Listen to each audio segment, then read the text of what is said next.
ඉංග්‍රීසි කතනය තනියම ප්‍රායෝගිකව ඉගෙන ගන්න විදිය අපි අද බලමු. මම ලහිරු සුබසිංහ මේ ඉංග්‍රීසි ෂෝට Conversation with English පස්වෙනි එපිසෝඩ් එකත් එක්ක ඔයාලා එකතු වෙලා ඉන්නේ. ඉතින් කලින් එපිසෝඩ් එක ඔයගොල්ලෝ බලලා නැත්නම් ඒ ටිකත් බලන්න. අද අපි අලුත් පාඩමට යමු. Good morning. Are you the plumber? මේ plumber කියන්නේ ජලනල කාර්මිකයට. ඔව් මේ ආයු යොදා ප්‍රශ්න අහන විදිය ඔයාලා දැනටමත් දන්නවා. මගේ කලින් lessons බලලා තියෙනවා නම් මෙතන අහන්නේ ඔයා ජලනල කාර්මිකයෙක්ද කියලා. හරි අපි ඊළඟ කොටසට යමු. Yes madam. How can I help you? ඔව් මේ how can I help you කියන එකට සිංහල අරුත් ගොඩක් තියෙනවා. ඔව් ඔයාලා අහලා ඇති කස්ටමර් කෙයා එකෙන් අපිට අපි කෝල් එකක් ගත්තාම කෙසේද ඔබට සහාය වන්නේ කියලා ඔයාලට ඇහිලා ඇති. අන්න ඒ වගේ ගරු කරලා කතා කිරීමක් තමයි මේ how can I help you කියලා කියන්නේ. ඉතින් ඔයා ෂොප් එකක වැඩ කරනකොට ඒ වගේම ටුවරිස්ට් කෙනෙක්ට උදව් කරන්න හදනකොට ඔයාට අහන්න පුළුවන් how can I help you කියලා. ගොඩක්ම මේ කස්ටමර් කෙනෙක්ට කතා කරද්දී වගේ තමයි මේක භාවිත කරන්න පුළුවන්. There is a leak in my kitchen tap. It's been dripping all night. There is leak in my kitchen tap. මගේ kitchen එකේ tap එකේ leak එකක් තියෙනවා. There is a leak in my kitchen tap. kitchen එකක් තියෙනවා. There is a kitchen. පෑනක් තියෙනවා. There is a pen. කාමරයක් තියෙනවා. There is a room. කාමරේ ඇතුලේ මිනිහෙක් ඉන්නවා. There is a man in the room. kitchen එකේ tap එකේ leak එකක් තියෙනවා. There is a leak in the kitchen tap. මේ තියෙනවා කියන්නයි ඉන්නවා කියන්නයි මේ දෙකටම මේ there is කියන පදේ අපිට දාන්න පුළුවන්. දැන් මගේ channel එකට අලුත් කෙනෙකුට හිතෙන්න පුළුවන් මේ have භාවිතේනොත් මේ තියෙනවා කියන්න යොදා ගන්න පුළුවන් කියලා. අන්න ඒ පටලැවිල්ල ගැන මම වීඩියෝ එකක් කරලා තියෙනවා. description එකේ මම දැන් දාලා තියෙනවා. මේ පාඩම අවසානයේ ගිහිල්ලා බලන්න. It's been dripping all night. හැම රාත්‍රියකදීම වතුර බින්දු වැටෙනවා මේ ටැප් එකේ. It's been dripping all night. It's been raining all day. දවස පුරාම මේ වැස්ස යනවා. මේ උදේ ඉඳන් වහිනවා. හවස් වෙලා කියනවා මේ දවස පුරාම අද වහිනවා. අන්න ඒ වගේ තේරුමක්. It's been a good day. අද දවස හොඳ දවසක්. දැන් වෙලා ඉවරයි. මේ රෑ තමයි කියන්නේ. It's been a good day. අද දවස හොඳ දවසක්. It's been 30 minutes. දැන් විනාඩි 30ක් විතර වෙනවා. එයා තාම නෑනේ. It's been 30 minutes. දැන් විනාඩි 30ක් විතර ගත වෙලා. It's been dripping all night. හැම පුරාම බින්දු වැටෙනවා. මාර කරදරයක්. මේ it's been කියන්නේ වෙමින් පවතින දෙයක්. මේක විවිධාකාර විදිහට අපිට භාවිත කරන්න පුළුවන්. ඉතින් මේක භාවිත කරන ක්‍රමයක්. ඒක පොඩ්ඩක් ඔළුවේ තියාගන්න. මේක වෙලා ඉවර දෙයක් නෙමෙයි. වෙමින් තාමත් පවතින දෙයක්. It's been dripping all night. All right. Can I take a look? මේ all right කියන්නේ හරි කියන එක. මට බලන්න පුළුවන්ද කියලා අහන්නේ. Can I take a look? මෙතන can I have a look කියලා කියන්න පුළුවන්. හැබැයි can I take a look කියලා කියන්න පුළුවන්.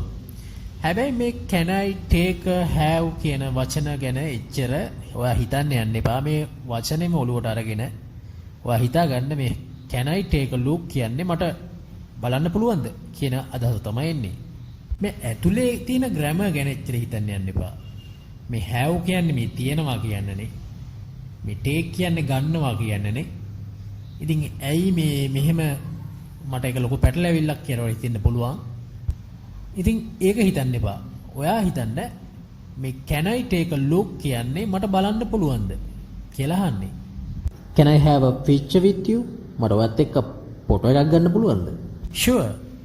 It's right over here. මේ right over here කියන්නේ මේක මෙන්න මෙතනමයි තියෙන්නේ. හරියටම මෙතන. right over here. මෙතනම. හරියටම මෙතනම. right there. හරියටම අතන. Figures alive. And he's right there. ඊට පස්සේ මේ කාර්මිකයා කියනවා I see the problem.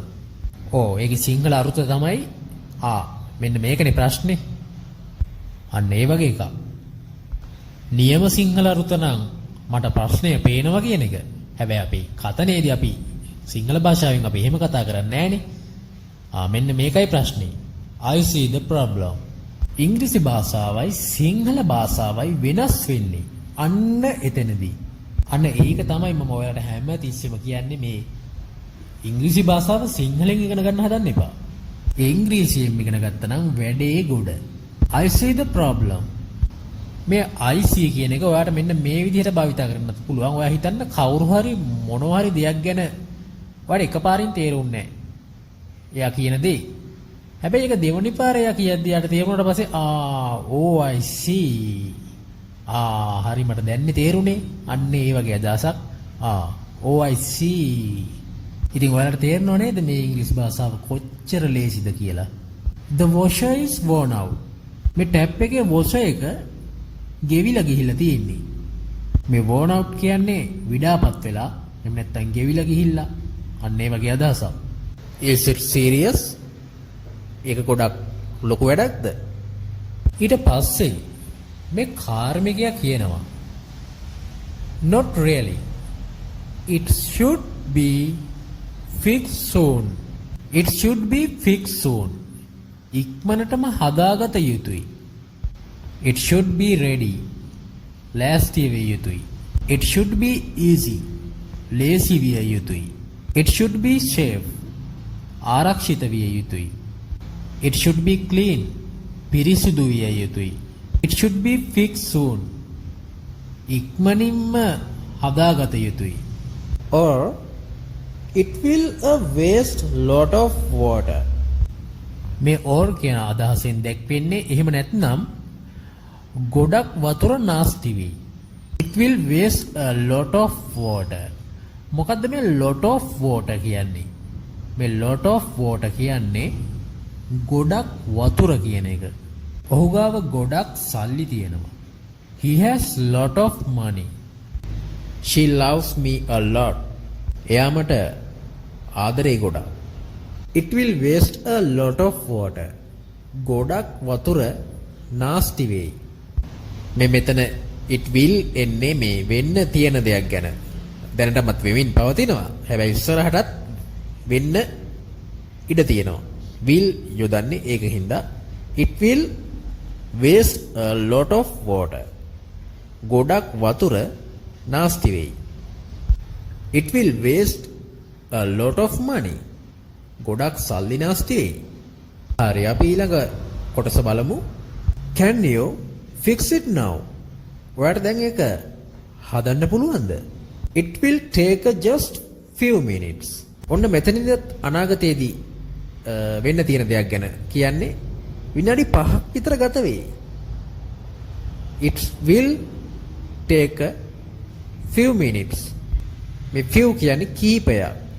මිනිත්තු කීපයක්. Few minutes. It will just take a.